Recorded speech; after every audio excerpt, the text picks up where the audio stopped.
আমরা আগামী 7 দিন আমরা সময় দিতে চাই।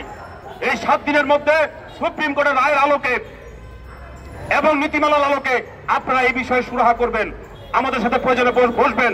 যদি 7 দিনের মধ্যে সুরাহা না হয়, আমরা সারা বাংলাদেশে আগামী 30 তারিখ আমাদের শ্রমিকরা সংগ্রাম পরিষদের নেতৃত্বে সারা দেশে ঢাকার আন্দোলনরত শ্রমিকদের সাথে সংহত জানিয়ে সমাবেশ করবে।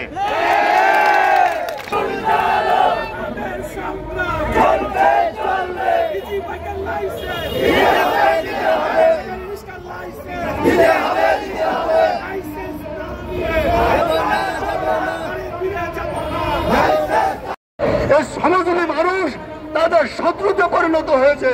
আমরা পরিষ্কার ভাষা বলতে চাই, এই দেশের যে 95% মানুষ, যারা দরিদ্র মানুষ, খেটে খাওয়া মানুষ, শ্রমজীবী মানুষ, তাদের স্বার্থ যদি না দেখেন, তাদের জন্য প্রয়োজনীয় যদি সংস্কার আপনারা না করেন, তাহলে শ্রমজীবী মানুষ আগামী দিনে তাদের শ্রমজীবী মানুষের যে শোষণ মুক্তি লড়াই, সেই লড়াইয়ে আগামী দিনে আবারও শ্রমিক শ্রেণীর নেতৃত্বে গণঅভ্যুত্থানের আপনারা অংশগ্রহণ করবেন, আহ্বান জানাবেন।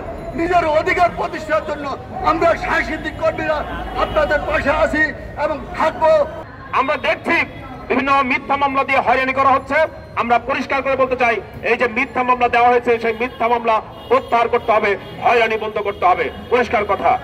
এই যে ব্যাটারি চালিত যানবাহনকে একটা নীতিমালার মধ্যে এনে এটাকে আধুনিকায়ন করে আপনি লাইসেন্স দেন, আপনি নিবন্ধন দেন, আপনি রুট পারমিট দেন, যে প্রতিটা সড়ক মহাসড়কে আপনি বাইলেন সার্ভিস রোড করে দেন।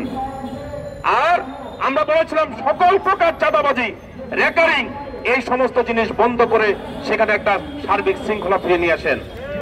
আমাদের রিক্সা শ্রমিক ভাইরা তারা জীবনের ঝুঁকি নিয়ে আমাদের যারা আহত নিহত হয়েছে, যে ছাত্ররা, শ্রমিক জনতা, তাদেরকে আমাদের এই রিক্সা, ব্যাটারি রিক্সা বাইকে করে তারা আনা নেওয়া করেছে।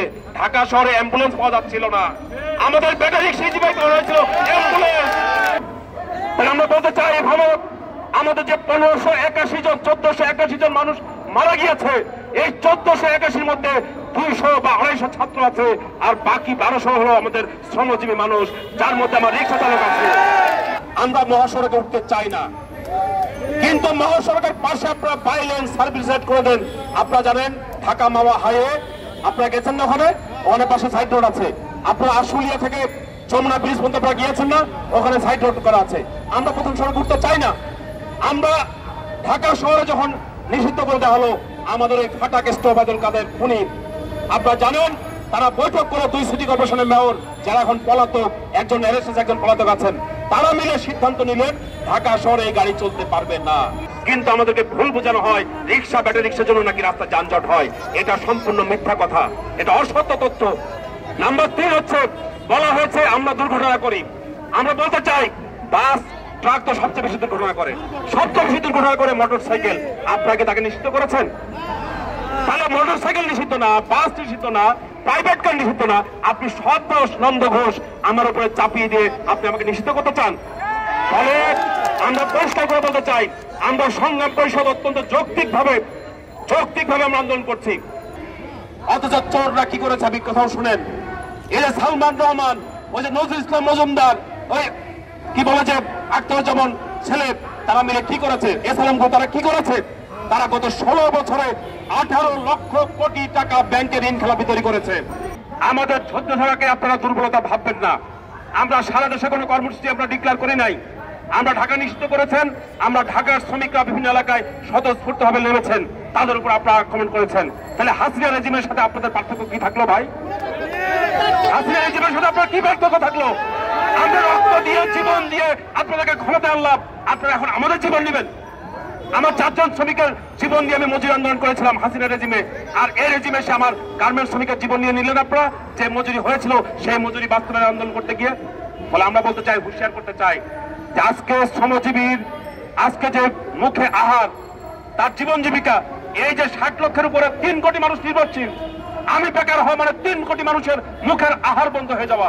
তাহলে আজকে যারা এই ধরনের সিদ্ধান্ত নিচ্ছেন, এই ধরনের পদক্ষেপ নিচ্ছেন, আমরা বলতে চাই তারা হুঁশিয়ার হয়ে যান, এগুলো বিবেচনা করেন। আপনারা অবিলম্বে আমলাতান্ত্রিক জটিলতা দূর করে সরকারকে এটা একটা জনগুরুত্বপূর্ণ বিষয় হিসেবে চিহ্নিত করে সুপ্রিম কোর্টের রায়ের আলোকে নীতিমালা কার্যকর করে অবিলম্বে আমাদের লাইসেন্স দেওয়ার ব্যবস্থা করেন। হাসিনা সরকার চলে গেল, পরবর্তীতে যে সরকার আসছে সেটা ওই হাসিনা সরকারের মতনই ফ্যাসিবাদী সরকার।